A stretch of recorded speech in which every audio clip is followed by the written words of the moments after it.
Bonjour à tous, bienvenue dans le webinaire Le biométhane pour décarboner l'industrie. Nous allons patienter une petite minute ou deux le temps que l'ensemble des participants se connectent. Côté intervenant, tout le monde est là, est présent, prêt à vous parler. Mais on va attendre voilà, une petite minute ou deux, le temps que chacun se connecte.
Bon, écoutez, super, je vois que pas mal de monde se connecte. Il y a encore d'autres personnes que je pense qui vont nous rejoindre dans les prochaines minutes, mais je vous propose de commencer.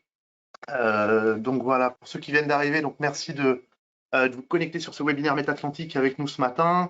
Bon, dans le contexte que nous connaissons, hein, vous êtes peut-être devant votre écran en télétravail, voire isolé en tant que cas contact, ou peut-être même porteur du Covid, hein, c'est à la mode un peu en ce moment. Petit comble aujourd'hui, hein, peut-être même que vous êtes en train de garder vos enfants avec la grève de l'éducation nationale. En tout cas, on pense fort à vous et merci d'être derrière votre écran. On espère que vous aurez la concentration nécessaire pour bien suivre ce webinaire qu'on vous propose aujourd'hui. Ce qui m'amène à vous dire qu'au cas où, hein, ce webinaire, il est effectivement enregistré. Donc voilà, il sera disponible sur notre chaîne YouTube dès la semaine prochaine. Donc vous pourrez le revoir ou le partager avec vos collègues si ce matin, ça peut s'avérer un peu compliqué pour certains d'entre vous.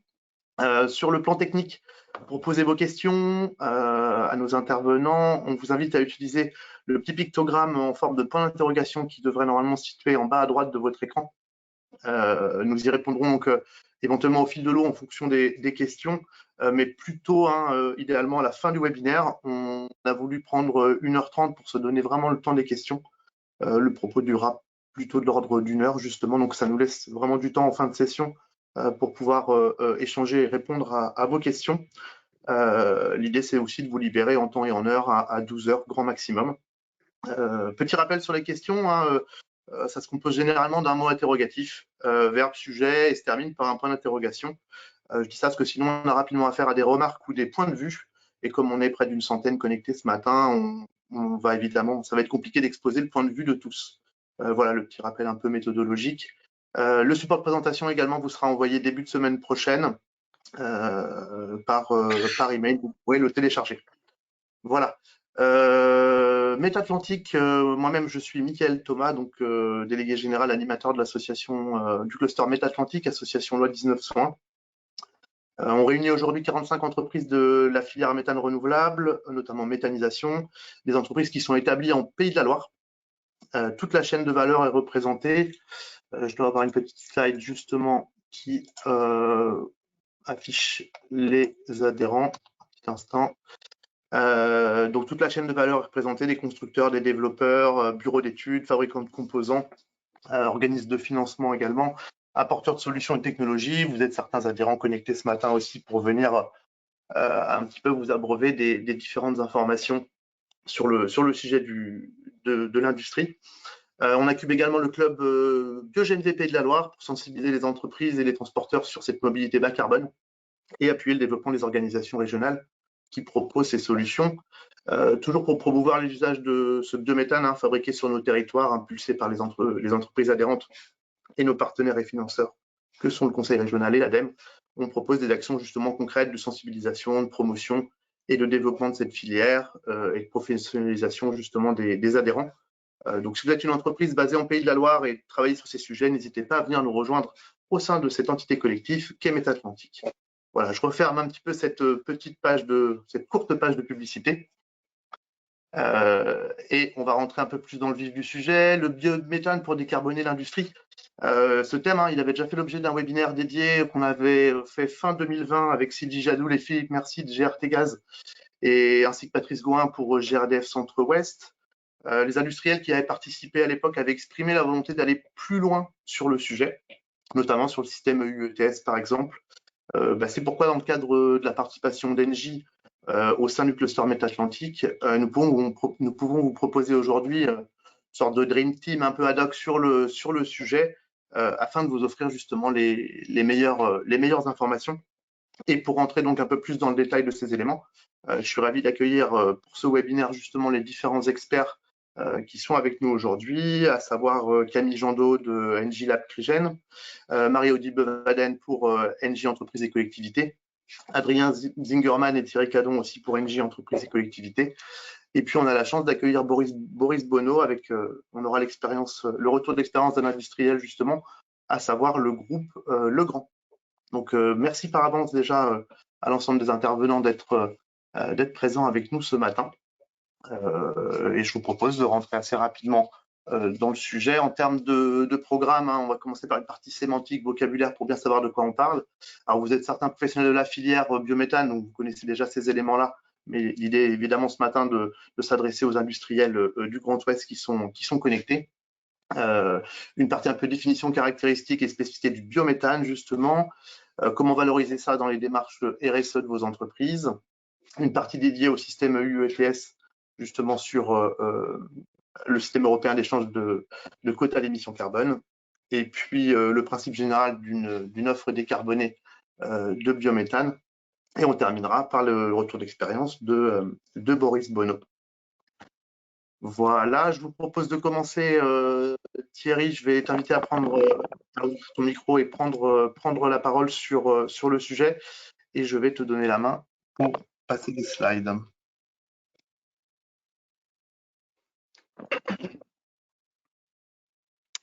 Bonjour à tous. Bonjour à tous et merci de votre écoute. Donc, je vais passer quelques minutes pour rappeler la cible, le sujet, le vocabulaire, pour qu'il n'y ait pas d'ambiguïté sur les termes, sur les noms, pour refaire un petit peu de ménage là-dedans. Donc, j'ai pas la main pour.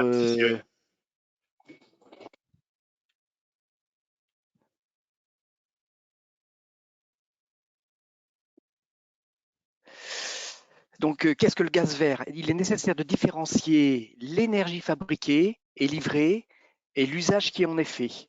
Souvent, il y a cette petite confusion, donc il faut bien redistinguer la production d'énergie et ce que l'on va en faire, quel usage on va en faire.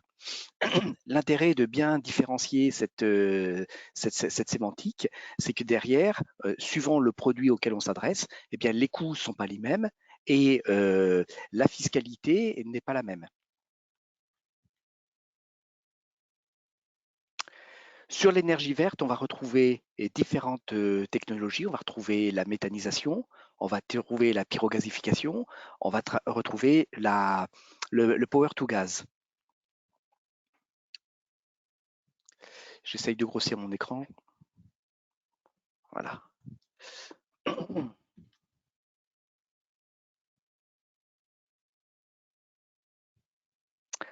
Alors, le gaz issu de méthanisation. Donc, j'ai tenté de faire une petite recherche pour être le plus précis possible. Issu de la méthanisation, quand on va parler de biogaz, au sens des arrêtés, le biogaz, c'est le combustible ou carburant gazeux produit à partir de la biomasse. Le biogaz, là, j'ai illustré avec une petite photographie. Vous voyez un digesteur d'un méthaniseur, eh bien le biogaz, il se trouve à la sortie de ce digesteur. Et le biométhane, le législateur, il le définit comme biogaz produit en installation de stockage de déchets non dangereux à partir de déchets ménagers ou assimilés, ou par la méthanisation en digesteur et de produits de déchets non dangereux, dont les caractéristiques permettent son injection dans le réseau gaz naturel. Donc en fait, votre biogaz est issu de la dégradation des matières fermentescibles. Donc c'est un biogaz qui est constitué grosso modo à 50% de CH4 et 50% on va dire de CO2 et autres.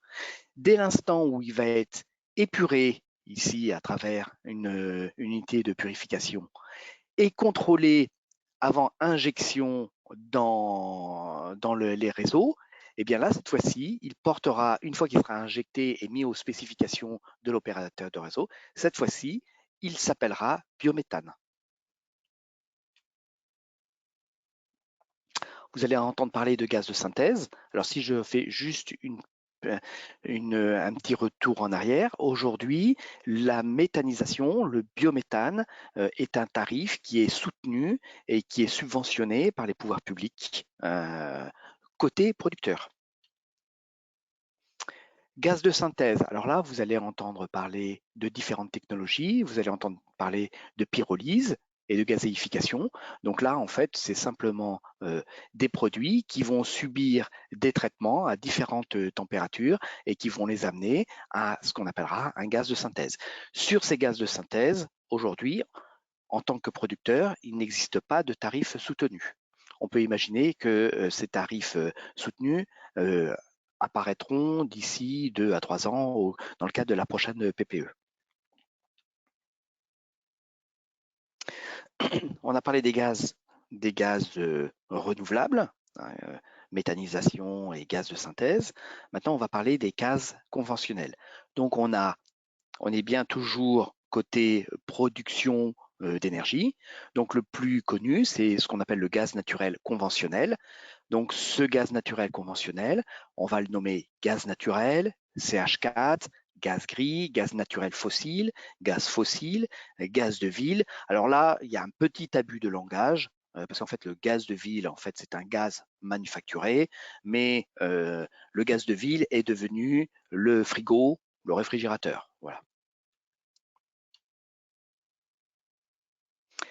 Gaz naturel non conventionnel, ça sera la même chose, d'une façon comme le réfrigérateur ou le frigo, eh bien, on l'appellera gaz naturel ou gaz de ville ou tous les noms que j'ai cités auparavant. En réalité, les gaz non conventionnels, ce seront les gaz de schiste, les gaz de charbon, les gaz compacts et les hydrates de méthane. On était sur la production d'énergie, maintenant on passe sur les usages de l'énergie. En mobilité, alors, pour aller chercher les dénominations, je suis allé faire un petit tour sur le code des douanes pour savoir comment eux définissent ces produits. Donc, le gaz naturel véhicule est la dénomination commerciale servant à désigner le gaz naturel employé à la carburation. Donc, vous avez une station de GNV, de distribution de GNV. Donc, vous allez l'approvisionner avec du gaz vert ou du gaz naturel.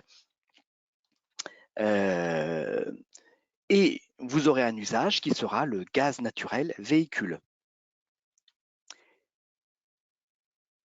Et dans ce GNV, vous allez avoir différentes familles. Vous allez avoir le GNC, le gaz naturel à l'état gazeux et stocké sous une pression ambiante de 200 à 300 bars. Et il a une position tarifaire dans le code des douanes qui va être différent suivant le type de conditionnement. Donc là, on va le retrouver sous forme de GNC. On va le retrouver en bio-GNC. On va le retrouver en GNL, donc là, et on va le retrouver en bio-GNL pour la carburation. Sur les usages thermiques, eh ben, on va retrouver cette fois-ci pour un usage thermique, une terminologie qui va être proche de la terminologie de la production. Donc, en gaz conventionnel ou non, dès l'instant où votre gaz aura franchi le compteur, on va l'appeler gaz naturel, CH4, gaz gris, gaz naturel fossile, gaz de ville, toujours avec cet abus de langage, mais voilà. Alors, le gaz naturel d'origine renouvelable. Alors, la description de ce produit, en réalité, c'est une livraison de gaz naturel d'origine fossile associée à un certificat de garantie d'origine. Et là, on va l'appeler gaz vert. Biogaz, c'est un peu un abus de langage. Et biométhane, c'est aussi un petit peu un abus de langage, parce que vous voyez bien qu'il y a une décomposition, il y a une partie qui est une livraison physique de gaz naturel d'origine fossile, et un document qui certifie son origine par un certificat de garantie d'origine, qui est stocké au sein du registre des garanties d'origine. Voilà, j'ai fait le tour de cette sémantique et au suivant. Merci à vous. Merci. Alors, si vous avez des questions, n'hésitez pas à utiliser la partie questions pour les poser. Je vous propose de passer à la suite avec Camille Jandot, justement ingénieur recherche ACV à Engilab Cligène. Alors, juste un petit instant, je vais regarder sur les webcams. Voilà, c'est plutôt afficher la personne qui parle, comme ça. Camille, c'est vous qu'on verra.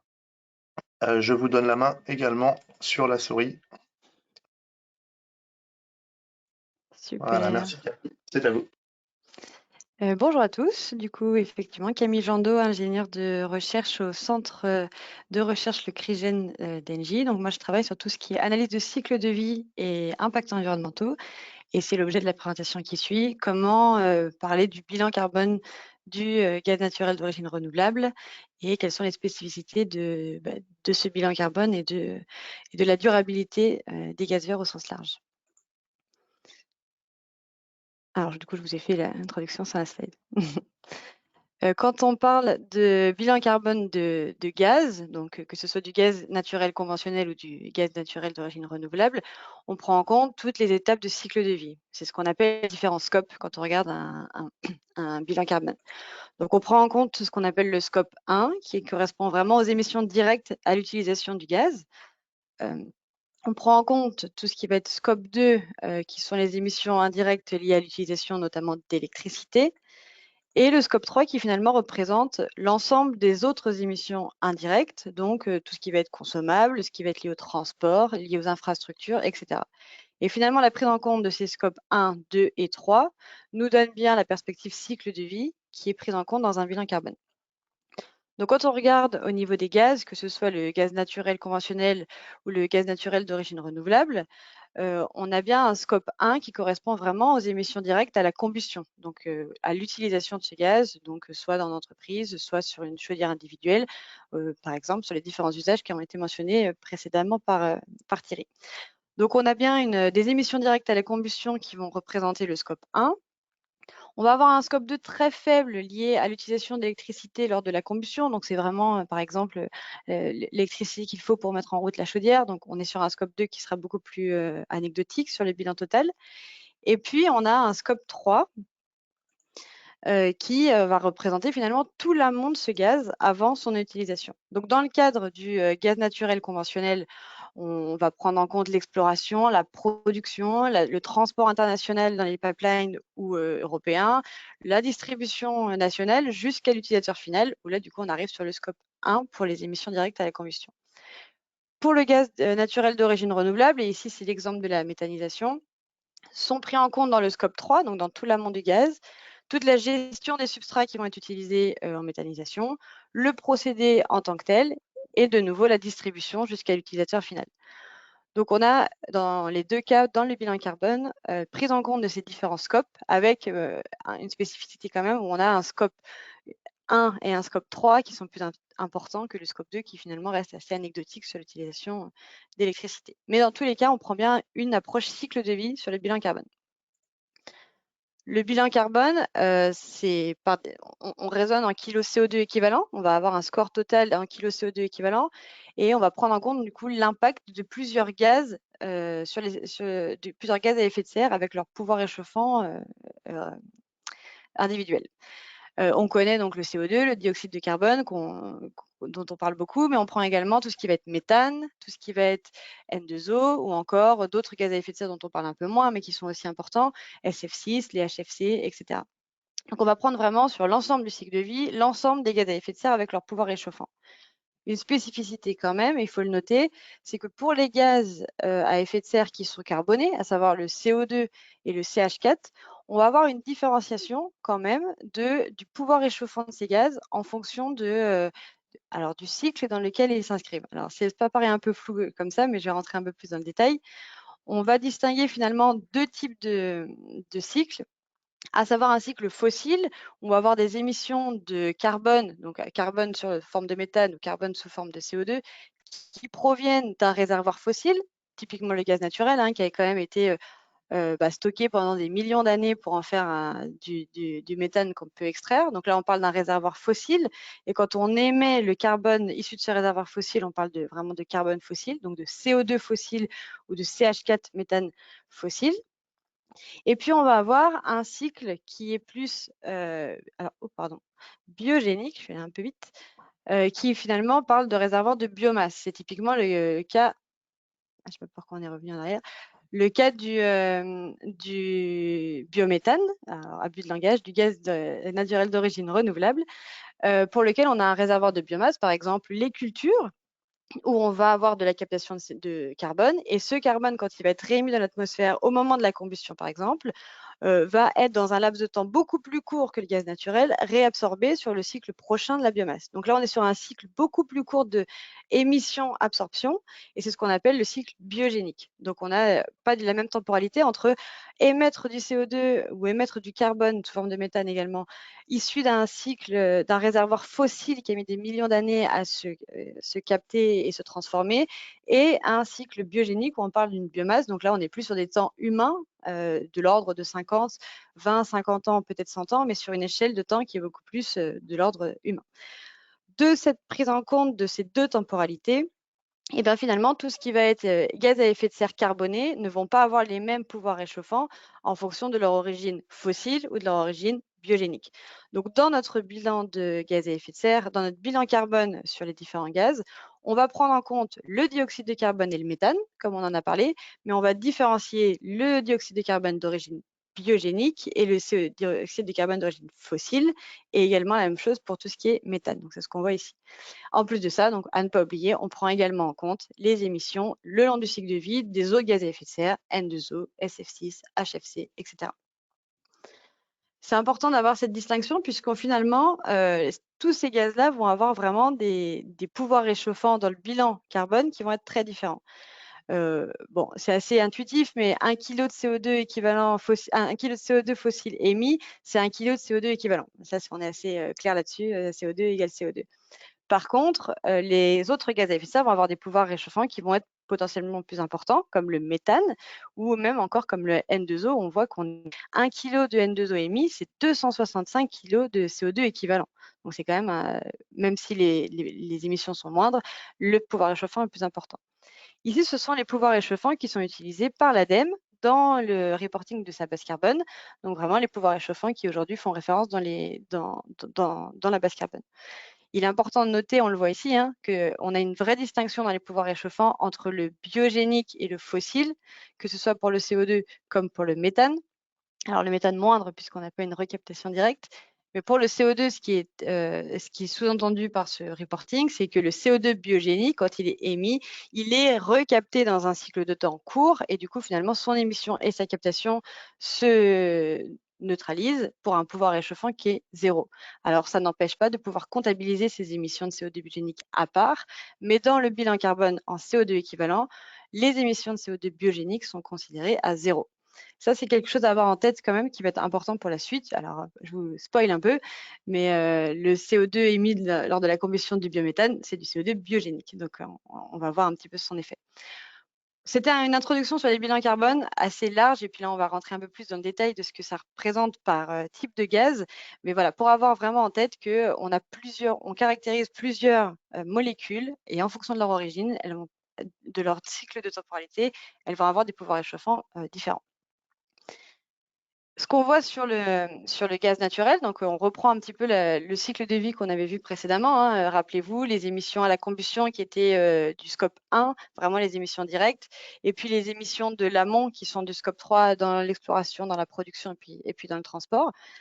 Ce qu'on voit, c'est que les émissions, par définition du gaz naturel, sont des émissions fossiles quand on parle d'émissions de CO2 ou de méthane, puisqu'on est sur un réservoir fossile initial qui est celui du gaz naturel, piégé pendant des millions d'années, etc., sur un cycle vraiment plus géologique finalement que humain.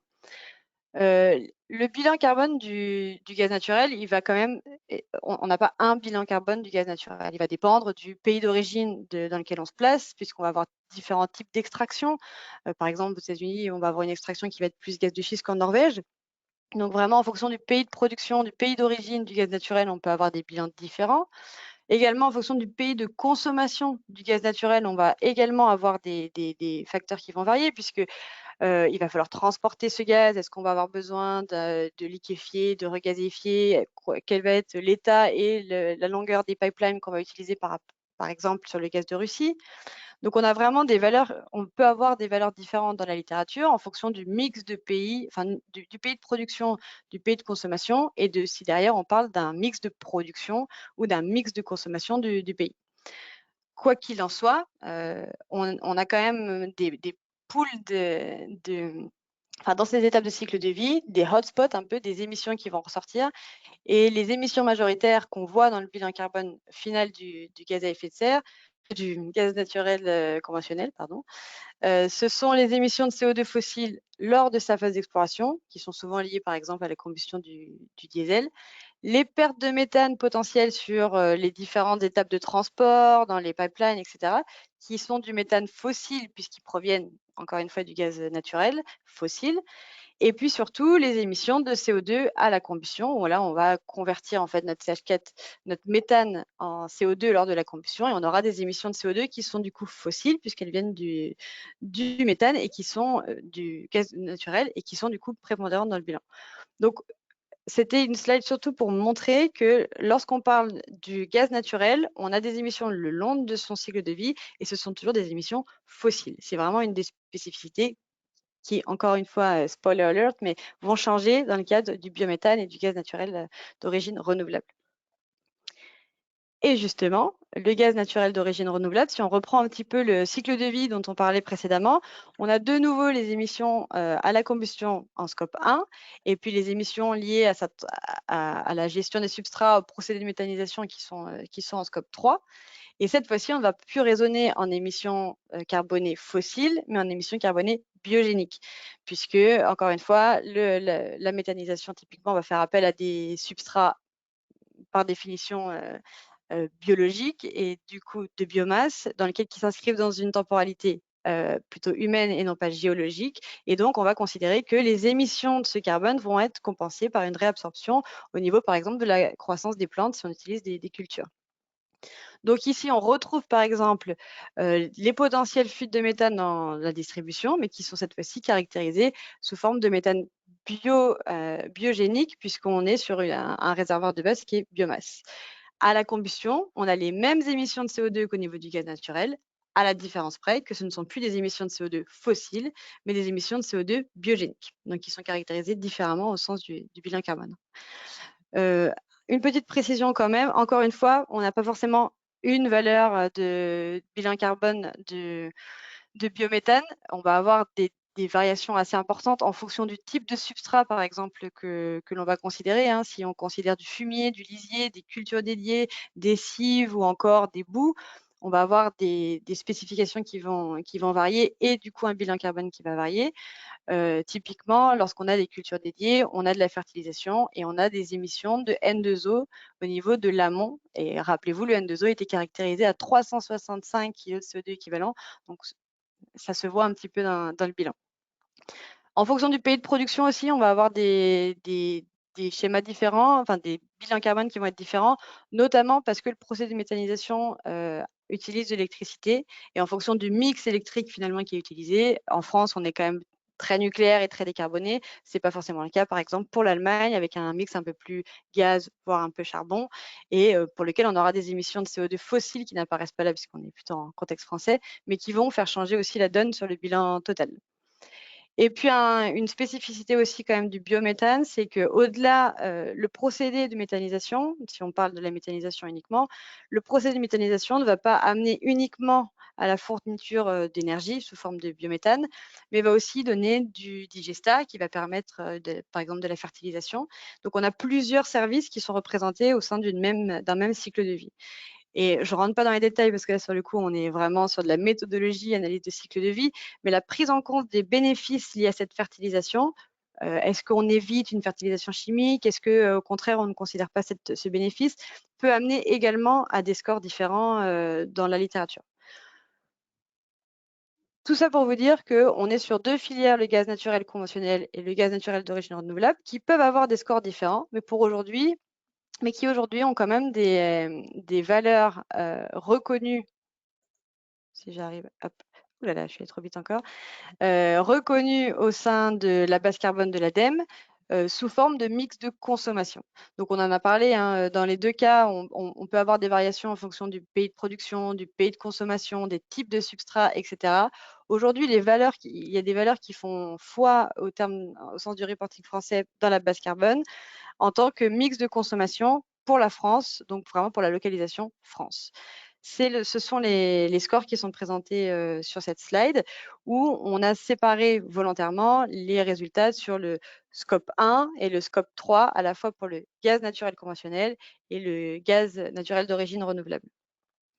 Ce qu'on voit, et finalement ça revient, on l'a teasé plusieurs fois dans la présentation, mais on le voit ici, le biométhane, c'est une grande décarbonisation du scope 1, puisqu'on a des émissions de CO2 également lors de la combustion du biométhane, qui était vraiment l'élément principal du scope 1, mais ce sont des émissions de CO2 fossiles qui sont réabsorbées dans le cycle pour reconstituer, par exemple, sur les cultures, du biométhane sur le cycle d'après. Donc, la décarbonisation se fait vraiment au niveau du scope 1. Et au niveau du scope 3, on a des valeurs qui sont finalement assez similaires, avec une valeur un peu plus élevée sur le biométhane sur les gaz d'origine renouvelable par rapport au gaz naturel conventionnel. Ce qui est assez logique. On est sur des émissions fossiles sur le gaz naturel qui sont notamment les fuites de méthane sur la distribution. On est sur des émissions biogéniques sur le biométhane, mais une chaîne de valeur un petit peu plus complexe, puisque finalement, on recrée une valeur énergétique qu'on n'est pas forcément allé uniquement piocher dans le sous-sol, si je fais ça de manière très synthétique.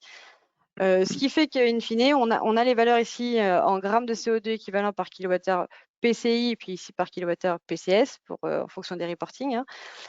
Des valeurs qui font foi pour la France au niveau de la base carbone et qui représentent dans chacun des cas un mix de consommation pour une année précise. Alors en l'occurrence, le gaz naturel conventionnel c'est 2015 et le biométhane c'est 2018, mais ce sont les valeurs qui sont dans la base carbone à date pour ces deux filières. Donc une vraie décarbonisation par le biométhane qu'on a expliqué précédemment. Là, je parlais vraiment du système français, enfin des valeurs qui font foi en France. Tout ce qui est durabilité finalement des biocarburants comme le gaz naturel d'origine renouvelable, c'est quand même très encadré par des directives comme la directive européenne pour les énergies renouvelables, la RED II. Et cette directive européenne va un petit peu au-delà et donne des seuils, des critères et des seuils de durabilité pour justement garantir la durabilité ou non des biocarburants en fonction de leur usage, les différents usages présentés par Thierry dans la partie sémantique. Je vais passer un peu plus rapidement sur cette partie, mais c'est important aussi. Ne sont vraiment comptabilisés comme durables que les biocarburants qui respectent les seuils annoncés par la directive européenne en fonction d'un usage chaleur, électricité ou transport. Et ce que fait la directive européenne, finalement, c'est qu'elle donne un fossile de référence pour chacun de ces usages. Elle explique qu'en usage chaleur, aujourd'hui, on est sur un usage moyen fossile de, par exemple, 94 grammes de CO2 par mégajoule, qui serait un mélange de diesel, de gaz, peut-être un peu de charbon. Vraiment un fossile de référence, et ne peuvent être durables que les biocarburants pour cet usage qui vont réduire l'empreinte carbone du fossile de référence de tant de pourcents en fonction de leur année d'installation. Donc, au lieu de vous donner des tant de pourcents, je vais vous donner quand même les chiffres. Et typiquement, en fonction des usages électriques, transport et chaleur, on a des seuils à respecter par kilowattheure électrique, par kilowattheure de biocarburant ou par kilowattheure de chaleur, qui, en fonction de l'année d'installation de l'unité, qui sont, et c'est logique, de plus en plus importants pour garantir qu'effectivement, on va vers de la décarbonisation de plus en plus, à la fois de l'usage électrique, de l'usage transport et de l'usage chaleur. Il y a également des critères additionnels dans tout ce qui est directive européenne sur, par exemple, la préservation des terres de grande valeur en termes de biodiversité. Donc, on est vraiment sur une enveloppe un peu plus large pour caractériser la durabilité des biocarburants. Et donc, pour info, cette directive, il y a une ordonnance qui a été faite pour transposer les critères européens et qui est rentrée en vigueur le 1er juillet 2021. Voilà, j'ai terminé sur la partie bilan carbone du biométhane et puis la comparaison avec les gaz naturels. N'hésitez pas si vous avez effectivement des questions. C'était peut-être un peu dense. Pardon. Merci beaucoup Camille, très intéressant le propos. Je vais un petit instant regarder, donc pour l'instant on n'a pas forcément de questions a priori. N'hésitez pas en tout cas s'il y a besoin. Je vais passer la parole à Marie-Odile Bevaden justement sur la partie plutôt responsabilité sociale et environnementale. Est-ce que Oui, Marie-Odile est bonjour, là? vous m'entendez? Vous m'entendez? Oui. Ah, super, bonjour à tous. Marie-Odile Bevaden, donc moi je suis en charge notamment des sujets RSE au sein d'entreprises et collectivités, donc de chez Engie. L'idée ici, c'est de voir comment une entreprise qui souscrit à du gaz vert peut le valoriser donc dans ses démarches RSE. Donc si on va à la slide suivante, on voit que la première chose qu'on peut valoriser, c'est la réduction carbone. Camille en a parlé précédemment. Donc le biométhane permet vraiment d'éviter du carbone, donc de réduire des carbones par rapport à du gaz conventionnel. D'après les chiffres de la base carbone de l'ADEME, ça permet d'éviter 82% d'émissions carbone, donc si on prend tout l'analyse de cycle de vie. Donc ça peut être bien entendu valorisable quand une entreprise souscrit à du gaz vert pour sa fourniture d'énergie. Donc valorisable donc en fonction de du reporting carbone de l'entreprise, ça va être valorisable de façon un peu différente. Donc les entreprises qui reportent selon donc le GHG protocole, qui est finalement un reporting international, donc des émissions GES. Donc là, on va pouvoir le valoriser directement dans les calculs carbone, donc dans le bilan carbone. Dans ce reporting GHG protocole, pour ceux qui le remplissent, il y a deux méthodes de calcul. Donc une méthode dite asset-based et une méthode dite market-based. Donc là, c'est bien en utilisant la méthode market-based qu'on va pouvoir valoriser cette baisse de 82% de biométhane. Pour information, la méthode asset-based, elle se base plutôt sur un calcul sur le mix moyen de consommation. Donc en France, typiquement, ce sera un calcul qui va se baser sur la moyenne des émissions carbone du gaz en France. Donc on est autour d'une valeur autour de 205 grammes de CO2 équivalent par kilowattheure. Donc c'est la valeur qu'on retrouve, que Camille nous a donné. Donc on est sur plutôt une base moyenne. Et la deuxième méthode, market base, elle va être vraiment basée sur la souscription que l'entreprise fait. Et donc là, on va venir modifier, on va venir, modifier si les scopes 1 et 3 donc du bilan carbone de l'entreprise qui a souscrit. Et donc, on va pouvoir vraiment valoriser cette baisse de carbone dans le bilan carbone. Donc ça, c'est la première valorisation. Il y a des entreprises, en fonction de la taille de l'entreprise, qui font aussi le bilan français, selon les normes françaises. Alors là, on est sur une vision un peu différente, puisque finalement, la façon dont on construit un bilan GES selon les réglementations françaises est un petit peu différent. On ne peut pas valoriser directement les gaz renouvelables, puisque finalement l'idée du bilan GES français, c'est vraiment d'aller plutôt réduire au maximum les consommations pour faire diminuer son bilan carbone. Pour autant, si une entreprise souscrit à du gaz vert, on pourra l'indiquer dans le plan d'action qu'on met, un plan d'action dans le bilan GES. Voilà, c'est une petite subtilité française. Pour autant, les reportings internationaux permettent bien de valoriser complètement cette baisse d'émissions carbone apportée par le gaz vert. Autre point fort du gaz vert qui peut être valorisé dans les démarches RSE d'une entreprise, c'est le fait que ce soit une énergie renouvelable, locale et issue d'une économie circulaire. Alors circulaire parce que on produit ce gaz vert à partir de déchets agricoles ou de biodéchets. Donc ça, c'est quelque chose qui apporte vraiment de la valeur à la fois sur le produit final et qui a de la valeur pour les clients finaux en fonction du produit.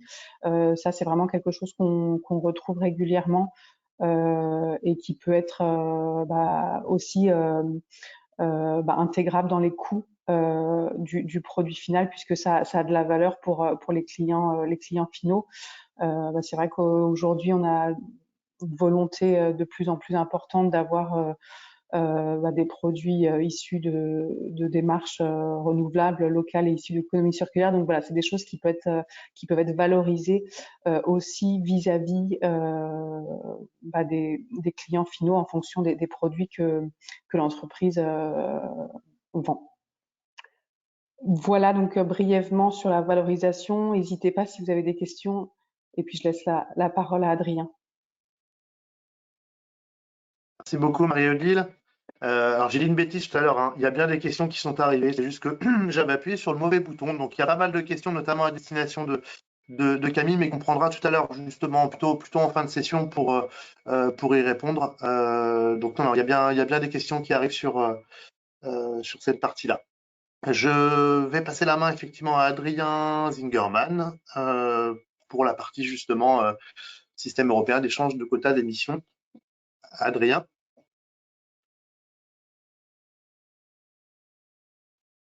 Bonjour à tous, est-ce que vous m'entendez?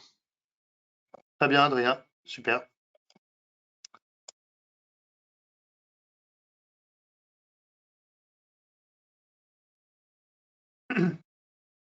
Adrien, est-ce que vous êtes toujours ici?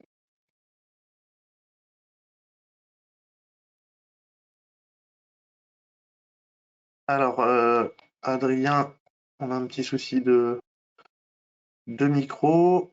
Pourtant, ça fonctionne. Moi, je vois, a priori, ça devrait fonctionner sur la partie technique.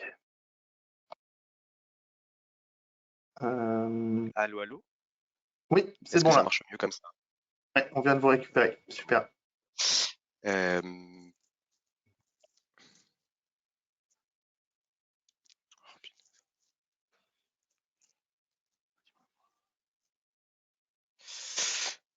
Allô, Mickaël? Oui, c'est bon, c'est bon. On vous écoute, Adrien. Oui.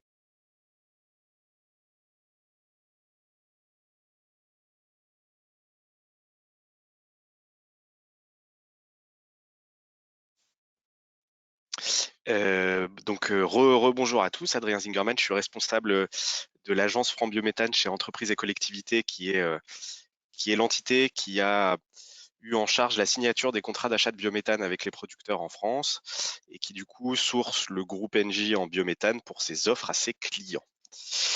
Voilà, alors je vais vous parler un peu de comment est-ce que on va dire on peut adresser un peu des offres de biométhane à nos clients, enfin les différentes productions qui existent en tout cas, et quels sont leurs traitements dans la réglementation aujourd'hui et notamment pour les EUETS. Alors Mickaël, si on peut passer au slide suivant. C'était un petit slide introductif sur Engie quand même, je sais que mes collègues l'ont pas forcément fait, pour vous dire quand même le groupe est présent sur le biométhane depuis des années et des années. On a notamment un centre de recherche dans lequel Camille se trouve, qui travaillait sur le biogaz dans les années, je crois déjà 70 ou 80.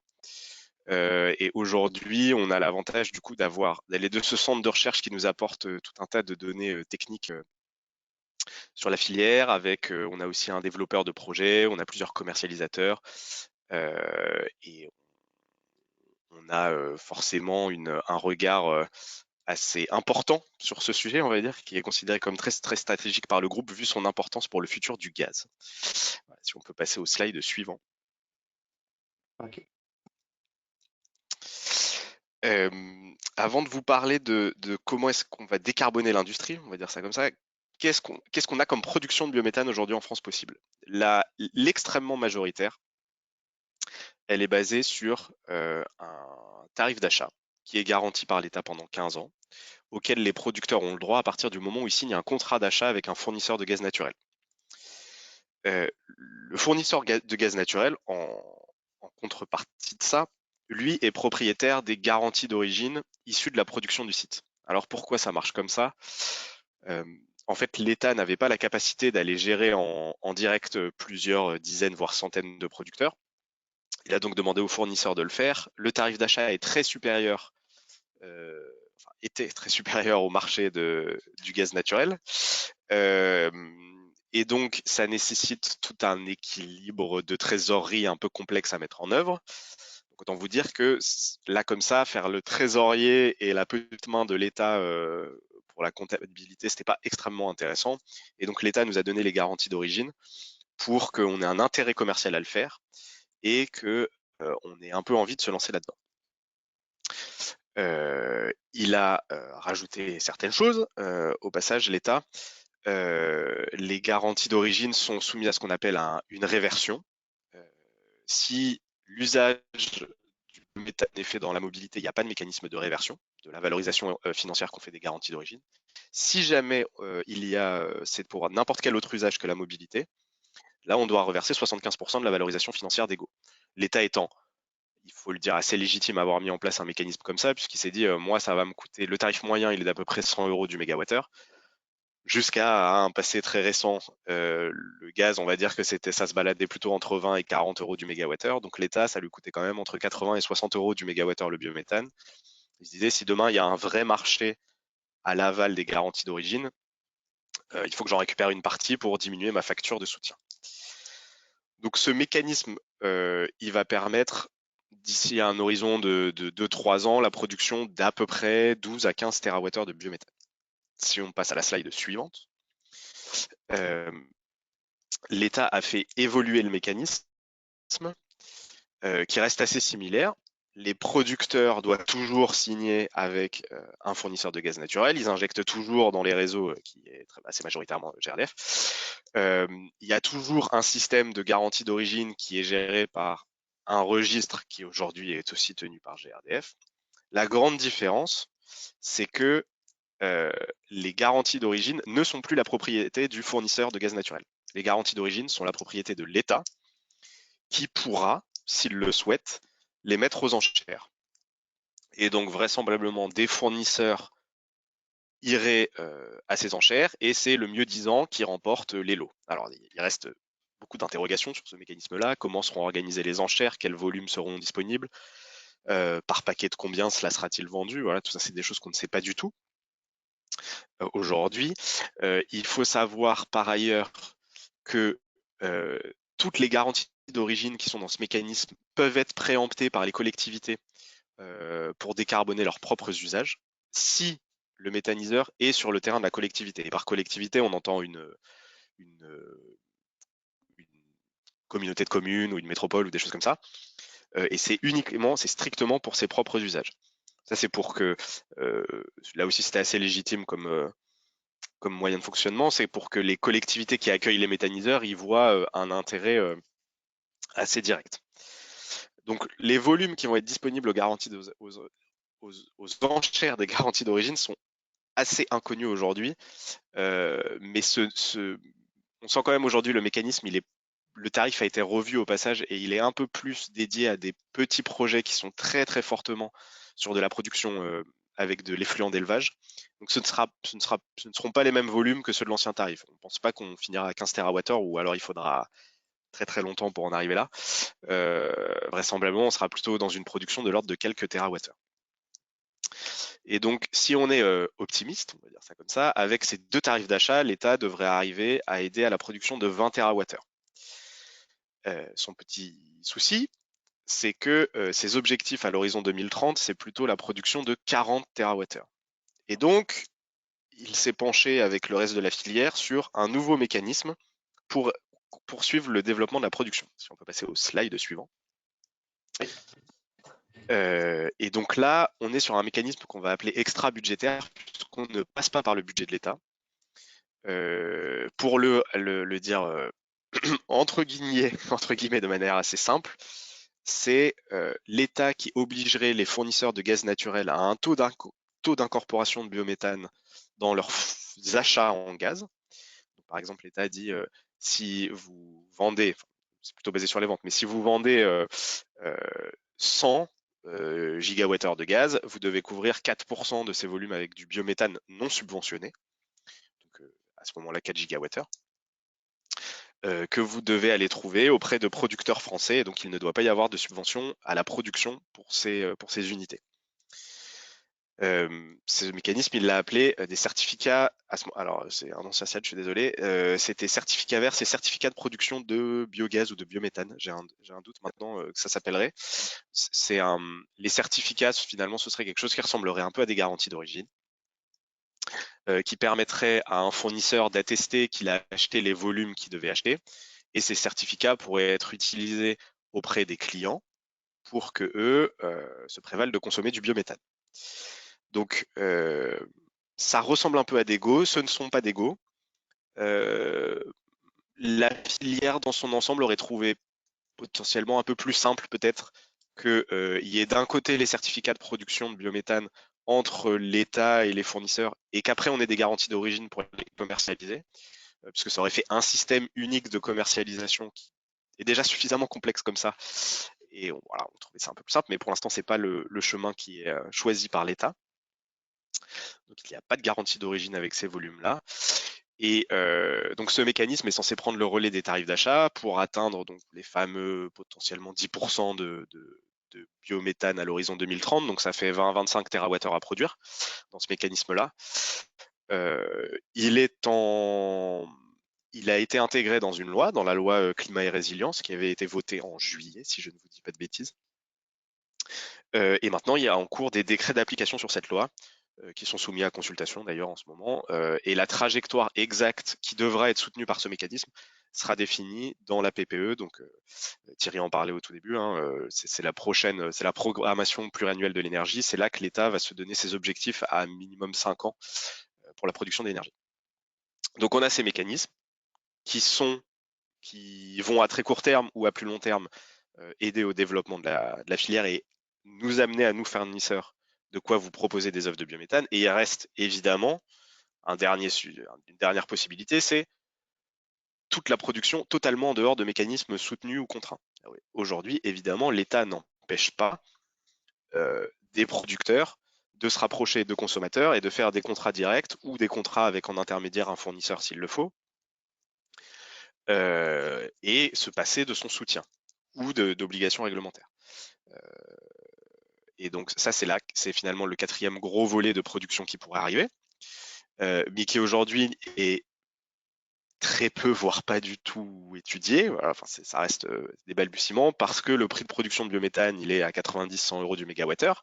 Et jusqu'à très récemment, 90-100 euros du mégawattheure, ça paraissait totalement beaucoup trop loin, on va dire ça comme ça, des prix de marché. Bon, il y a je vous avoue que ce qu'on a connu en fin d'année, amène quelques réflexions un peu plus poussées, que ce soit chez des producteurs ou chez des industriels. On commence à avoir des discussions de contrats directs. Voilà. Si on peut passer à la dernière slide, enfin à la slide suivante, pardon. Le dernier point qu'il faut que vous ayez en tête sur comment est-ce qu'on va décarboner avec nos offres, c'est qu'il y a une réglementation européenne qui est entrée en vigueur au 1er juillet 2021, qui encadre toute la production des ENR, qui s'appelle RED II, et qui vient introduire quelque chose de tout nouveau pour la production d'énergie renouvelable à partir de biomasse, c'est la notion de durabilité. Cette notion, c'est finalement la qualité, on va dire, de la production, pour s'assurer que ce qu'on produit est renouvelable, mais surtout durable, parce qu'on ne peut pas avoir les deux. Je vous donne un exemple, un contre-exemple très concret.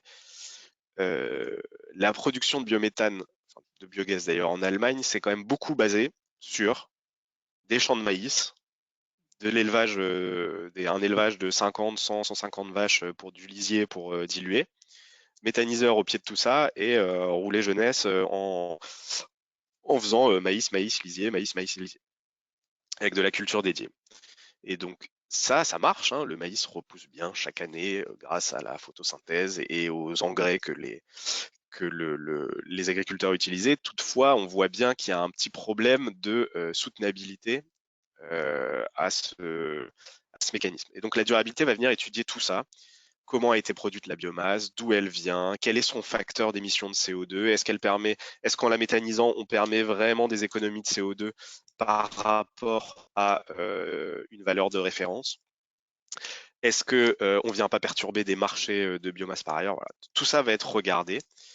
Et l'Europe dit très clairement, si vous voulez que le biométhane soit soutenu, que ce soit par un tarif d'achat, par exemple, soutien à la production, ou des exemptions de taxes, ou une reconnaissance dans l'UETS, la production doit absolument être durable.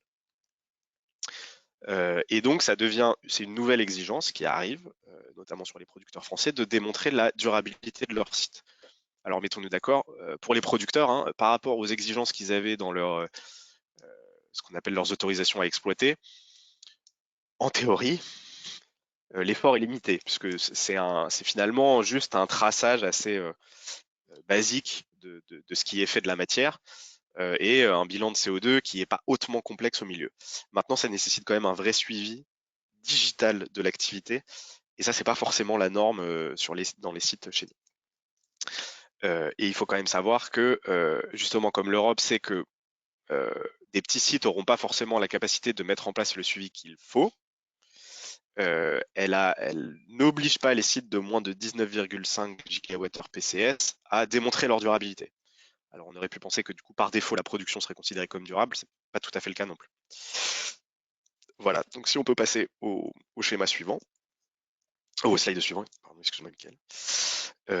Non, tu peux le passer celui-là, je vais m'en passer. Donc la reconnaissance du biométhane pour la décarbonation. Donc on va distinguer, là le slide est sur le UETS, mais je vais déjà vous parler du reste, c'est-à-dire vous industriels, vous avez peut-être vous faites déjà des bilans de CO2, Marie et Odile en a parlé, Camille a expliqué leur principe, d'où viennent les valeurs, et vous avez vos objectifs d'émissions de CO2 à terme. Donc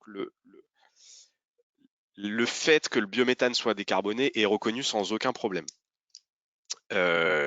Toutefois, la France, donc Marie-Odile en a parlé, a mis en place un bilan qui est extrêmement basé sur réduire les consommations, et donc elle ne pousse pas forcément à reconnaître la consommation en analyse de cycle de vie du biométhane comme décarboné, mais si vous passez sur un protocole international, là, il n'y a pas de problème, ce sera reconnu. Et donc, si vous regardez ces émissions de CO2, parce que c'est dans votre politique, parce que vos actionnaires vous le demandent, parce que vous êtes dans cette démarche, voilà, peu importe, là, le biométhane est reconnu sans aucun souci. Maintenant, ce qui vient s'ajouter à ça, c'est pour les soumis EETS, qui sont une catégorie particulière, hein, qui sont en général des gros consommateurs d'énergie ou des gros émetteurs de CO2 qui doivent couvrir leurs émissions de CO2 avec l'achat de quotas. Se pose la question, est-ce qu'acheter du biométhane plutôt que d'acheter du gaz naturel, ça me permet de ne pas avoir acheté des quotas de CO2? Donc la réponse du nouveau règlement européen est très claire. Pour le coup, le biométhane qui avant n'était pas explicitement cité est explicitement cité. Le biométhane est un combustible à partir de biomasse. En tant que tel, il a le même facteur d'émission que de la biomasse, c'est-à-dire 0. Donc la consommation de biométhane ne nécessite pas d'être couverte avec des quotas de CO2. Il est aussi précisé dans le texte comment est-ce que on peut se prévaloir de consommer du biométhane. Donc là, il y a 4 conditions. La première, c'est la durabilité, dont je vous ai parlé tout à l'heure. La deuxième, c'est le fait que le producteur et le consommateur doivent être sur un même réseau de gaz. Donc ça veut dire que aujourd'hui, pour tout ce qui est fourniture en GNL, on a quand même un souci. À moins que le GNL soit vraiment tracé physiquement entre un producteur ou un consommateur, ça ne peut pas marcher. Par contre, le réseau européen de gaz interconnecté est lui considéré comme un unique réseau. À partir du moment où vous prenez votre gaz sur le réseau, pas de souci, vous remplissez la condition. Et il y a 2 autres conditions qui sont: il faut être capable de déterminer la part de biogaz dans la fourniture en gaz naturel. Et il faut s'assurer qu'il y a un mécanisme qui empêche tout double comptage des économies de CO2. Donc tout double comptage, ça veut dire par exemple, vous industriel, vous comptabilisez 2 fois les volumes de biogaz qui vous sont livrés, ou moi fournisseur, je vends 2 fois le même volume de biométhane à des clients différents. Pour ces 2 dernières conditions, les garanties d'origine sont opérationnellement un mécanisme qui fonctionne plutôt bien. Donc l'analyse qui est faite et qui va être d'application dans différents pays, c'est: vous achetez du gaz naturel, votre fournisseur vous fournit en garantie d'origine, vous êtes donc branché sur le réseau, hein, vous consommez du gaz sur le réseau européen. Et en dernier point, les garanties d'origine qui vous sont livrées, la production a fait l'objet de certifications de durabilité. Vous consommez du biométhane, donc votre facteur d'émission de ces volumes est de 0. Pas besoin d'acheter des quotas. Toutefois, comme il y a quand même un peu d'espace qui est laissé à l'appréciation des États membres, on attendait la position officielle de la France là-dessus. Le chemin qui est en cours d'être pris, c'est pas forcément celui qu'on attendait. La France aurait en tête que toute la production qu'elle a subventionnée, elle engendre des économies de CO2. Et ces économies de CO2, dans sa comptabilité nationale à elle, elle veut l'adresser à des usages spécifiques. Donc c'est ce qu'on appelle, elle va le rentrer dans ce ça s'appelle l'ESR, Effort Sharing, je ne sais plus ce que veut dire le reste, mais bon, c'est les trajectoires d'économie de CO2 qui doivent être réalisées par les États en dehors des soumis ETS, justement. Et l'État dit: moi je veux les comptabiliser là-dedans, parce que voilà, ça m'arrange. Je ne vais pas détailler là-dessus, mais ça les arrange de faire comme ça. Et donc, pour éviter tout double comptage de ces économies de CO2, les volumes pour lesquels j'aurais donné une subvention ne pourront pas donner de facteur d'émission nul dans le UETS. Ça, c'est son envie du moment. Elle prépare un décret pour officialiser cette position. Vous vous doutez bien qu'on n'est pas tout à fait d'accord avec ça. Beaucoup d'industriels ne sont pas non plus emballés par cette proposition. Donc, on va dire que le sujet est en discussion. Il y a une mobilisation des filières biométhane et industrielles pour essayer de proposer une alternative à cela. Il n'empêche, donc, si jamais le décret passait en l'état, ce que ça veut dire, c'est pour les soumis EUETS, demain, pour avoir des offres de biométhane qui seront reconnues, qui vous permettront de ne pas acheter de quotas de CO2, il faudra soit des garanties d'origine qui viennent d'ailleurs en Europe. Donc ça, on commencera à pouvoir en avoir à partir d'avril 2023, vu que il doit y avoir un changement de gestionnaire de registre et qu'à ce moment-là, on pourra faire les imports-exports de garanties d'origine. Soit le futur mécanisme des certificats de production de biométhane, même si là, c'est pas du tout encore très clair comment on va pouvoir commercialiser cette chose-là et que les volumes disponibles ne vont vraisemblablement pas arriver avant plusieurs années. Et le dernier, c'est des contrats d'achat direct entre l'industriel et le producteur. Mais là encore, ce que ça veut dire, c'est des coûts à supporter qui sont potentiellement très élevés par rapport au prix de marché. Bon, sauf si les prix de marché sont comme décembre et là, ça vous coûtera pas cher d'acheter du biométhane. Et voilà. Et j'en ai terminé pour ma partie. Merci beaucoup, Adrien, d'avoir réalisé le dur exercice d'expliquer un petit peu cette partie-là et les tendances aussi qui arrivent sur les textes qui sont pas encore pas encore sortis. Donc merci beaucoup en tout cas de cette intervention. Je vois une petite question, donc ça doit être assez clair parce qu'il y a assez peu de questions sur cette partie particulière, enfin sur cette partie-là, oui. Il y avait quelque chose sur, en tout début de propos, il y avait l'histoire de la préemption des garanties d'origine pour les collectivités locales. Il y avait une question qui était posée sur est-ce que les industriels pourraient aussi, est-ce qu'ils pourraient avoir le bénéfice de cette garantie d'origine au même titre? Bah, pas au titre de la préemption, ça c'est sûr. C'est-à-dire que l'État n'a pas mis dans la loi, c'était la loi énergie-climat, que les industriels avaient le droit de préempter gratuitement. C'est-à-dire que c'est gratuit pour les collectivités, ces garanties d'origine-là. Maintenant, je pense que rien ou pas grand-chose ne devrait empêcher des industriels d'aller directement aux enchères. S'ils veulent acheter des garanties d'origine directement aux enchères sans passer par un fournisseur, la seule chose, c'est que je ne pense pas que l'État fera des ventes aux enchères, par exemple, par paquet de 1 gigawattheure ou 5 gigawattheure. On imagine quand même que ça va être des volumes conséquents sur des garanties d'origine qui auront au grand maximum des durées de vie de 11 mois. Donc il faudra consommer tout de suite. Donc ça concernera une typologie d'industriels, gros consommateurs assez intensifs, je pense, d'aller potentiellement directement sur les enchères plutôt que passer par un intermédiaire, avec encore une fois une énorme inconnue sur les volumes qui vont être disponibles, à quel horizon. Il faut savoir que donc maintenant il n'y a plus aucun intérêt pour un fournisseur à aller acheter du biométhane dans le cadre des tarifs d'achat. Donc l'État, pour éviter que personne ne signe de contrat, à désigner des acheteurs obligés. Étonnamment, Engie en est un. Donc on voit passer une grosse partie de ces contrats depuis le 24 novembre 2020 et la sortie des nouveaux tarifs. On n'a même pas signé 10 contrats qui étaient tous des petits projets. Donc c'est même pas 100 gigawattheures qui sont pas encore en service. Bon, c'est quand même des projets qui sont bien avancés. Je pense que là, on a un taux de sortie qui devrait être assez élevé. Mais voilà, ça reste pour l'instant petit. Donc la façon dont est fait le tarif, qui nécessite d'avoir plus avancé qu'avant dans ses études, ses autorisations, crée ce décalage. Je sais que GRDF a reçu a réalisé plus d'une soixantaine d'études détaillées dans le courant de l'année 2021. Donc c'est des projets qui à terme vont venir demander un tarif. Il n'empêche que 60 projets, si on se dit que c'est des petits projets plutôt du 10 gigawattheure, ça fait 600 gigawattheure. De nouveau, là, on avait plutôt pour habitude de signer 4, 5, 6 TWh de capacité de production par an. Alors c'était conjoncturel, on sait que ça aurait pas pu durer, mais l'idée c'est plutôt d'être sur un rythme de 3-4 TWh par an, en tout cas, de sortie. Voilà, le tarif sera pas suffisant et comme on ne sait pas quel volume l'État va mettre aux enchères, ce qui va être préempté par les collectivités, la stratégie de se baser sur ces enchères est encore un peu prématurée. Je dirais qu'il vaut mieux attendre un petit peu et essayer de se sourcer autrement en biométhane pour l'instant, plutôt que de prévoir d'aller sur les enchères à partir de 2023. Merci Adrien, je vous propose de continuer pour qu'on puisse respecter bien le timing, qui finalement le temps court assez vite. Je vais reproposer à Thierry Cadon de nous rejoindre pour parler de la souscription justement d'une offre décarbonée.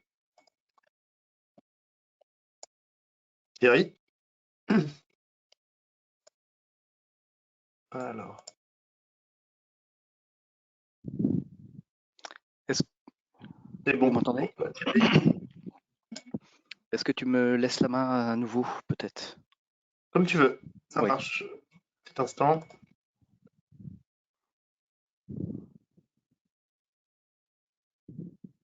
Voilà, tu as la main. Très bien. J'enchaîne sur un monde idéal où les garanties d'origine et le gaz vert peuvent encore être commercialisés et valorisés.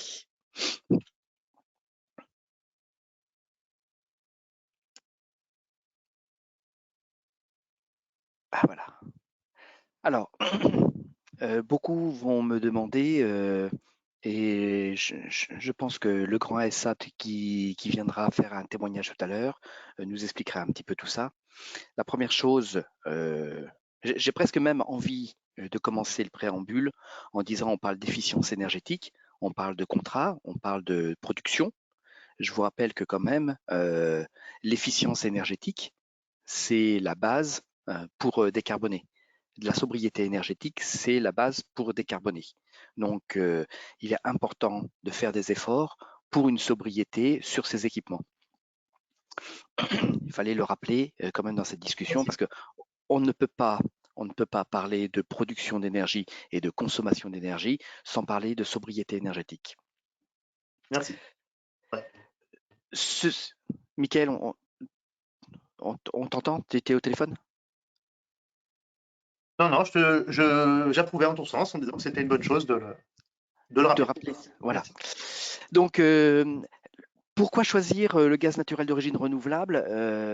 Lorsque je participe à des réunions avec des consommateurs, la première chose qu'il faut se poser, la première question qu'il faut se poser, c'est quelle est la motivation du futur consommateur? Pourquoi il souhaite décarboner son mixte, pourquoi il souhaite décarboner ses usages.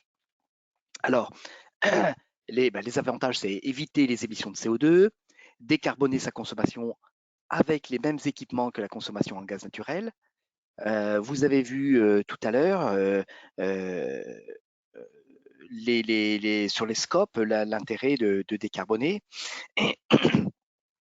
Certains me disent, pour décarboner, je vais peut-être changer d'énergie, je vais peut-être passer en électrique. Donc, le fait de prendre une offre gaz naturel d'origine renouvelable, eh bien, ça permet d'aller vers le décarboné avec un facteur 4 ou 5, sans modifier les équipements, donc sans mobiliser des CAPEX. Certains me diraient, je vire mes chaudières et je mets des pompes à chaleur. Ok, c'est bonne stratégie.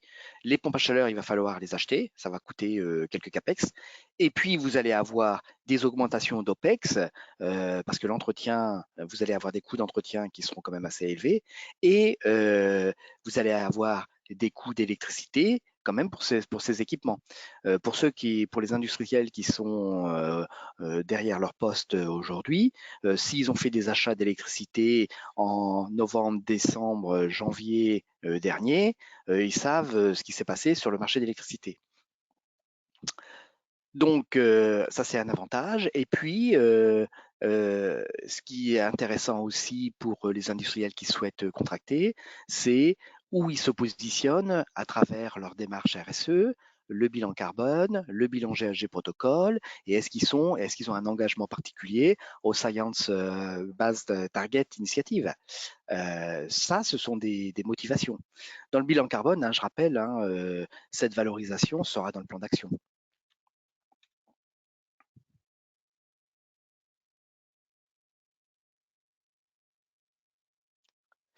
J'arrive pas à faire tourner la page. Clic droit. Ouais, clic gauche, pardon. Alors, autre intérêt, c'est soutenir une économie vertueuse et ancrée dans les territoires, valoriser énergétiquement les déchets agricoles du territoire. C'est un peu de la redite sur ce qui a été dit au préalable, mais c'est tous ces éléments qui peuvent conduire le consommateur sur un choix de gaz naturel d'origine renouvelable, de participer à la création d'une filière de production de gaz propre en France. Voilà, ce sont des motivations qui sont très très liées à la RSE. Et une fois que... Comment? Merci de ce rappel. Du coup, 5 petites minutes sur cette partie, sur la partie offre, Thierry, parce que je vois le temps qui court aussi, et Boris Bonneau après devra intervenir en témoignage, juste pour le rappel du temps, qui va plus vite que prévu. Donc, grosso modo, vous avez vu, Engie, aujourd'hui, on dispose d'un portefeuille de producteurs qui est très important. On a des volumes très importants et on est en capacité, sûrement comme d'autres, mais en tout cas, nous, on est en capacité à faire des offres standards et des offres long terme. C'est-à-dire qu'on peut discuter avec vous, voir quels sont vos besoins en énergie décarbonée et regarder sur le court terme ou le long terme. On peut faire des contrats de 1 an, 2 ans, 3 ans, 5 ans, 10 ans sur des fournitures de gaz vert. Donc, tout est envisageable. Il faut avoir cette discussion. Il faut qu'on comprenne vos motivations, et là, on est en capacité de vous répondre très simplement sur une offre gaz vert dans la durée ou à court terme. Dernière slide, et puis je m'efface. Mince, je vais revenir, voilà. Et lorsqu'on fait une proposition de gaz vert, on peut vous accompagner dans la communication sur vos engagements RSE en vous mettant un certain nombre d'éléments pour expliquer vos engagements. Je laisse la parole à Legrand et s'il y a des questions. Michael, je te laisse reprendre la main. Ah oui, très bien. Donc, je vais proposer à Boris Bonneau de nous rejoindre aussi, d'allumer sa caméra et de nous faire part de son témoignage aussi. Bienvenue, Boris.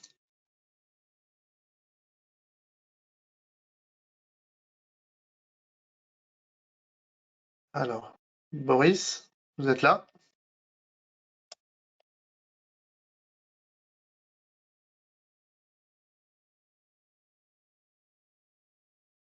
Alors, je vais rallumer le micro. Ouais, c'est bon, Pardon, ça Boris, doit on être bon devrait vous maintenant. entendre. Oui, bonjour, pardon, j'avais un problème de micro, effectivement, je ne sais pas d'où il était coupé, mais en tout cas, c'était le cas. Bonjour à tous, effectivement, et merci à Métatlantique donc, pour l'invitation à ce webinaire. Je vais essayer de condenser un peu ma présentation parce que j'ai vu que le temps était un peu compté. Je suis Boris Bonneau, je suis en charge des achats des énergies donc, pour le groupe Legrand. Groupe dont le siège social est basé ici à Limoges.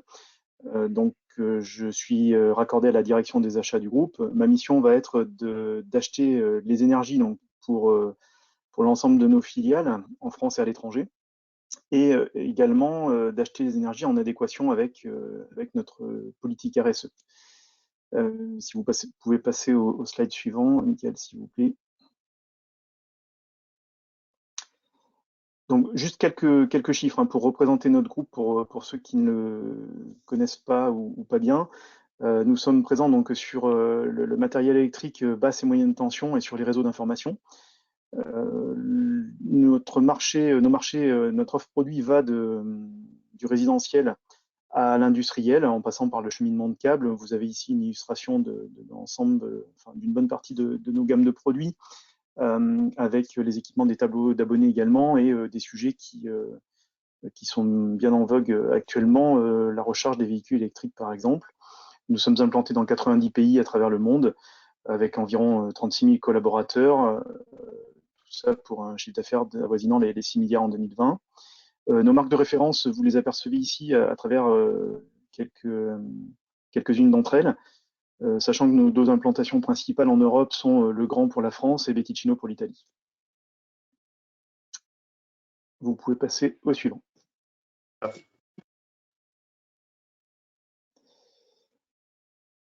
Alors, je vous parlais tout à l'heure d'engagement RSE et d'achat donc en adéquation avec ces engagements. Aujourd'hui, le groupe Legrand a pris l'engagement de réduire son empreinte carbone à travers le monde. Nous contribuons à limiter le réchauffement climatique mondial à 1,5 degré.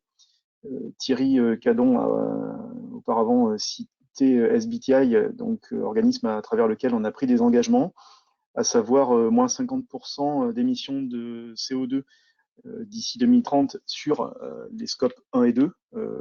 Pour nous, le scope 1 étant le gaz, le 2 l'électricité, si on veut être minimaliste là-dessus, et moins 15% sur la partie scope 3, mais qui nous concerne bien sûr un peu moins. Tout ça se décline de manière concrète à travers des actions factuelles. Thierry en parlait juste auparavant, je le rejoins là-dessus. Donc, bien sûr, le premier sujet et la première action, c'est la réduction de consommation. Donc, nous, on a pris un engagement de réduction de 3% à travers de l'efficacité et de la sobriété énergétique. La nuance est un peu faible entre les deux. L'une fait appel plutôt à de la bonne gestion, de bonne intelligence des équipements déjà en place, et l'autre, à travers l'efficacité, peut amener à changer de matériel par des matériels plus performants et donc moins énergivores. Sur l'ensemble de nos sites également, donc du groupe, nous analysons, nous étudions la possibilité d'installation photovoltaïque donc sur site, donc installation électrique pour le coup, qui sont majoritairement dédiées à de l'autoconsommation, mis à part quelques cas sur d'autres pays. Et bien sûr, un des leviers pour atteindre cet objectif est l'usage croissant des énergies renouvelables, voire locales, puisqu'on a un fort attachement local et national à la consommation et l'usage des énergies. Pour information, nous déclarons donc, pour rejoindre les références d'Adrien, nous déclarons et de Camille, pardon, au GHG protocole, suivant la méthodologie du GHG protocole. Rapidement, nous allons maintenant focaliser sur la partie France qui nous intéresse aujourd'hui sur ce témoignage. L'usage du gaz chez nous, il est majoritairement lié au chauffage, ce qui nous donne, comme vous le voyez à droite, un très fort profilage hiver, avec beaucoup de consommation en hiver et très peu en été, puisqu'on a peu de process utilisant cette énergie. Bien sûr, pour atteindre les engagements RSE cités auparavant, il est nécessaire de décarboner notre scope 1.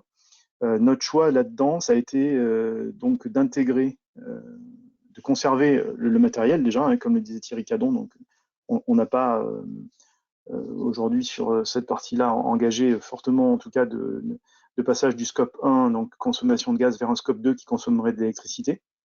Donc, on a conservé le matériel. Aujourd'hui, on a décidé d'intégrer un pourcentage de biométhane français, donc gaz naturel d'origine renouvelable, dans notre consommation. Nous avons engagé cette démarche de manière concrète depuis début 2021. Factuellement, c'est un contrat pluriannuel que l'on a engagé avec le fournisseur Engie. C'est aujourd'hui, d'un point de vue achat, ne nous le cachons pas, un surcoût par rapport au gaz gris, donc d'origine naturelle fossile. Le processus de garantie d'origine, je ne vais pas revenir vraiment dessus, il est le moyen de tracer donc et de prouver que ce gaz renouvelable est bien d'origine verte. Et une garantie d'origine est associée donc à chaque mégawattheure de biométhane qui est livré sur nos points de livraison du contrat. Et la conclusion de ce slide, c'est effectivement, mais Thierry l'a déjà souligné auparavant, que l'avantage, donc, c'est une forte réduction possible du CO2 émis en scope 1, et ce sans investissement, puisque le gaz est consommé, le biométhane est consommé de manière tout à fait transparente.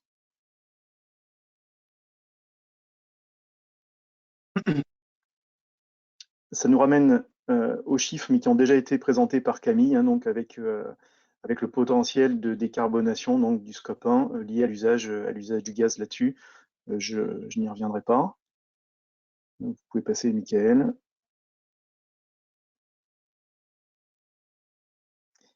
Le dernier slide est plutôt un slide interrogatif. Oui et non, mais quelle suite donner à tout ça? Donc, pour nous, c'est déjà une nécessité de s'inscrire dans une démarche de longue durée sur la décarbonation du gaz et donc de notre scope 1. Je pense que l'avenir va surtout être impacté par des futurs contrats donc d'achat de gaz gris à long terme. C'est ce que l'on attend en tout cas, et je pense que le marché est demandeur là-dessus. Les industriels sont demandeurs, tels que nous, comme on peut le voir déjà sur l'électricité avec des PPA. Aujourd'hui, on attend ces produits, on attend des mises sur le marché de ces produits-là qui offriraient des avantages multiples. Le premier est une visibilité sur les prix, sur une durée, et également rejoindrait les localisations possibles et le traçage direct en fait du mégawattheure produit vers le mégawattheure consommé chez l'industriel, chez le client final. Donc nous avons en conclusion en tout cas la volonté de poursuivre l'intégration du biométhane et de ses produits dans notre consommation énergétique. Et j'en ai terminé avec la présentation. Je vous remercie pour votre attention. Merci beaucoup Maurice Bonneau. S'il y avait des questions, particulièrement à l'intervention de Maurice Bonneau, n'hésitez pas. Il nous reste finalement un peu plus de 5 minutes pour les questions, ce qui est quand même très court. Je pensais qu'on irait un peu plus vite, mais finalement, dérouler votre propos était vraiment intéressant. Il y a eu pas mal de questions qui concernaient plutôt la partie de Camille Jandot, sur la partie ACV. Camille, je ne sais pas si vous avez pu prendre connaissance des questions que je vous ai transmises à travers l'outil. Est-ce qu'il y a quelques questions qu'on pourrait préciser d'ores et déjà? Camille, vous êtes là? Oui. Alors normalement, j'ai essayé de répondre à toutes les questions. Je ne sais pas si ça a marché et que tout le monde a bien reçu une réponse. Ah ok, j'ai pas Mais forcément vu les réponses pour le coup. Moi, je pense que ça a peut-être dû être envoyé individuellement. Comment je vois pas le retour, moi, oui, qui est ouais, fait. ou alors peut-être que je ne l'ai pas vraiment envoyé. Je ne sais pas. Normalement, ah oui, je n'avais pas appuyé sur envoyer. Peut-être que ce sera mieux comme ça. Donc du coup, bon, les questions tournaient pas mal au niveau des valeurs, notamment sur les différences, comment on pouvait faire soi-même son bilan, quelle différence entre les cultures dédiées, par exemple, et les fumiers lisiers.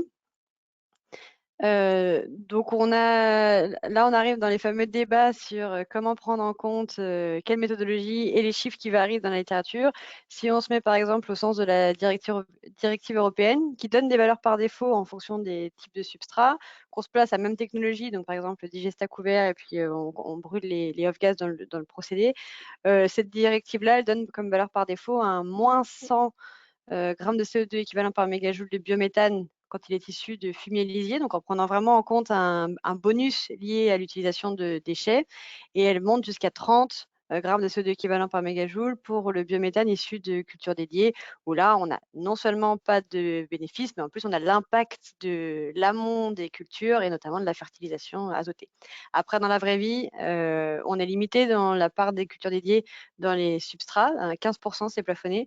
Donc, on est toujours sur un mix et non pas sur un 100% maïs, par exemple. Enfin, en France. Hein.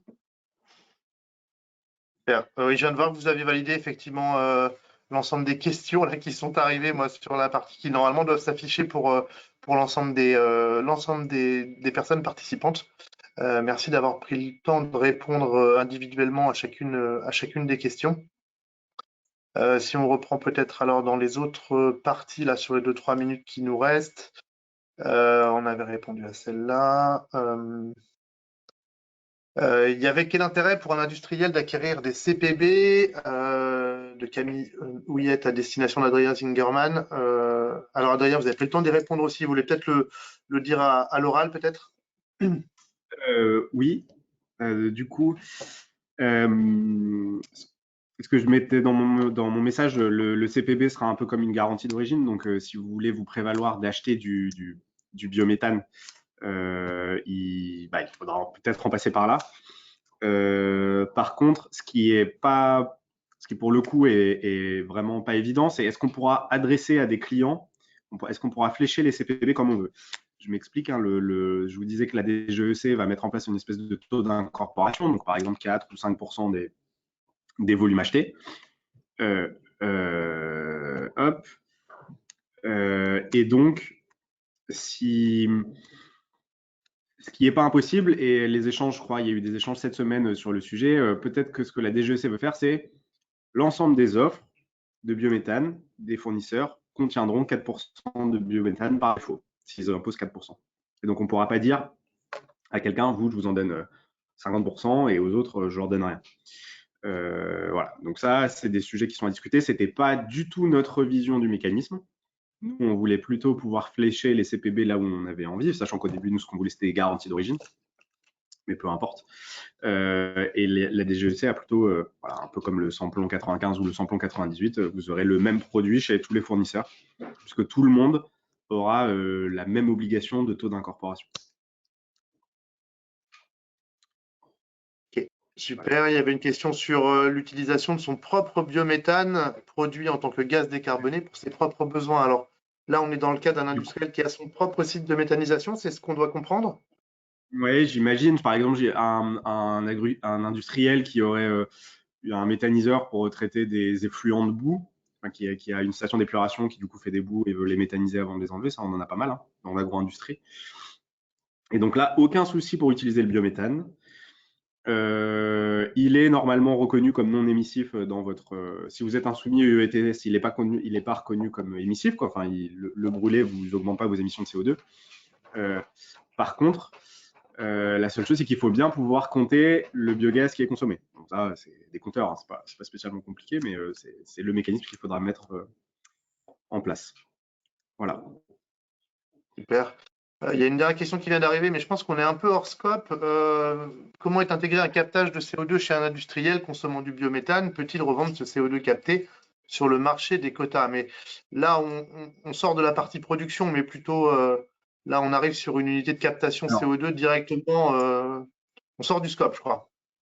Ouais, alors après, ce qu'il faut savoir, c'est que par exemple, les critères de durabilité de RED 2, quand on fait le calcul des émissions de CO2 liées à la production, il y a un facteur qui est lié à la captation du CO2. Donc, potentiellement, la biomasse qu'on utiliserait, comme elle capte du CO2, on pourrait l'intégrer dans les calculs. Aujourd'hui, ça a plutôt tendance, par exemple, les agriculteurs, on les voit plutôt sortir ces principes de séquestration de CO2 et eux, ils les gèrent sur les marchés, justement. Et donc, évidemment, il ne faut pas les double compter, on ne les intègre pas à la production de biométhane. Donc, vous, en tant que consommateur de biométhane, là, pour le coup, de toute façon, les économies de CO2 ont déjà été comptées avant dans ce qu'on vous vend. On vous vend déjà un produit qui est décarboné. Donc, à partir du moment où vous déclarez la consommation d'un gaz décarboné, vous ne pouvez pas en plus reprendre les économies de CO2 engendrées. Voilà, donc, je ne pense pas qu'il y aura des histoires de… Après, si la question c'est « je séquestre le CO2 lié à la combustion du biométhane », bah, comme en fait ça a déjà été compté avant, ça revient aussi à ce que je dis. Ok. Peut-être une dernière question, je vois qu'il est midi passé et on va libérer tout le monde. Pour une collectivité, cela représente concrètement un intérêt intéressant d'avoir les garanties d'origine gratuites. Ah bah oui. Pour le coup, c'est pour ça que je trouvais la loi là-dessus pas bête. Une collectivité accueille le méthaniseur. Souvent, il faut d'ailleurs que le maire et le conseil municipal mouillent un peu la chemise pour que le projet sorte. Si en face de ça, ils peuvent dire, bah voilà, maintenant nous on consomme renouvelable dans notre commune, bon, je pense que c'est bien, quoi. Enfin, c'est pas une mauvaise chose. Et comme c'est mis à disposition gratuitement, bah, ça coûte pas grand-chose pour le coup à la collectivité. Maintenant, je redis, je suis vraiment, enfin, voilà, je ne sais pas quels volumes seront disponibles à être préemptés par les collectivités. Voilà, C'est vrai que nous, pour travailler souvent la Métatlantique avec les syndicats d'énergie en Pays de la Loire, il y a une vraie attente de la part des représentants, de la part des collectivités, justement, dans ces notions de boucle locale de l'énergie, de pouvoir aussi montrer la consommation locale d'une production locale. Donc c'est un point quand même positif. Eh bien, écoutez, merci beaucoup. Je vous propose voilà, la plupart des questions, on y a répondu soit de manière écrite à l'ensemble des participants, soit à l'oral, hein, pour celles qui sont pas forcément apparues que j'ai posées directement. Donc, merci beaucoup. En tout cas, je remercie particulièrement les intervenants qui étaient avec nous ce matin pour parler du sujet. Donc, merci à vous tous. Comme je vous le disais, le webinaire est enregistré, donc sera mis à disposition sur la chaîne YouTube de Métatlantique début de semaine prochaine maximum. Et puis nous vous enverrons les supports de présentation qui ont été opérés aujourd'hui. Merci à tous les participants d'avoir été là ce matin, d'avoir écouté et posé des questions. Donc voilà, je vous remercie tous et je vous souhaite une très belle journée et un bon appétit. Merci à tous, bonne journée. Merci à tous, au revoir. Bonne journée. Merci à tous.